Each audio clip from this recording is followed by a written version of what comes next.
করেছেন তা আপনি ধরবেন কেন? তার দিকে আপনি যাবেন কেন? টাকা দরকার, এর টাকা দরকার। মাদকের কারবার করলে বেশি টাকা ইনকাম হয়, মাদকের কারবার করলে বেশি টাকা ইনকাম হয়, হারাম কামাই করলে বেশি টাকা ইনকাম হয়। চোখ বন্ধ করে মসজিদের মিম্বরে আল্লাহকে সাক্ষী রেখে বলছি, ইলেকট্রিক সিঁড়ি চিনেন?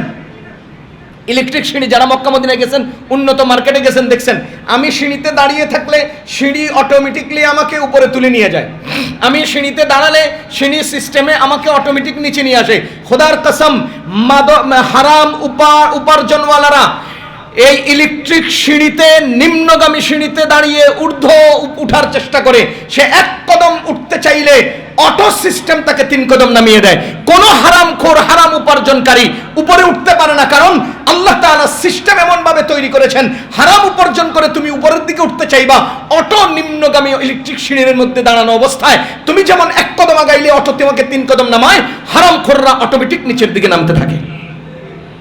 তুমি আজকে মনে করছো আমি হারাম দিয়া বাড়ি কিনছি, কালকে সকালবেলা যখন অসুস্থ হইবা তখন এবার এই বাড়ি বিক্রি করবা, এরপরে তোমার পোলাপাইনগুলো অমানুষ হইয়া রাস্তাঘাটে এমন কিছু অঘটন ঘটাবে, এই সম্পদগুলো সব পোকামাকড়ে খাবে, আর তোমার পোলাপাইনগুলো জেলখানায় পড়তে থাকবে, পচতে থাকবে, মানুষ তাদেরকে খুঁজতে থাকবে, পিটাইয়া শেষ করে দিবে। ওই যে চাঁদপুরে বেটারাম বাপ্পুর দুনোটারা মেরে লেছে, এক পিটানিতে শেষ। এইভাবে সিস্টেমে হারাম কামাই করবা, মানুষের কলিজার উপরে বসে তার গলার ভিতর থেকে খাবার টেনে খেয়ে ফেলবা, মানুষের বুকের উপর দাঁড়িয়ে হারাম পথ অবলম্বন করে মানুষের রক্ত চোষে সম্পদগুলো তুমি নিয়ে নিবা। তো খোদার কসম, মহান আল্লাহ সিস্টেমে এমন জায়গায় ফেলবে যে তোমাদের সেই অট্টালিকার দিকে কেউ পেশাবও করবে না। গত 17 বছরের ফ্যাসিস্ট সরকারের প্রত্যেকটা সদস্য বিশাল বিশাল অট্টালিকা বানিয়েছে, বাগান বাড়ি বানিয়েছে, খোদার কসম আজকে কেউ সেদিকে পেশাব করার জন্য যায় না, যায় না। সময়ে নিচে পড়ে যায়, সময়ে পিছে চলে যায়।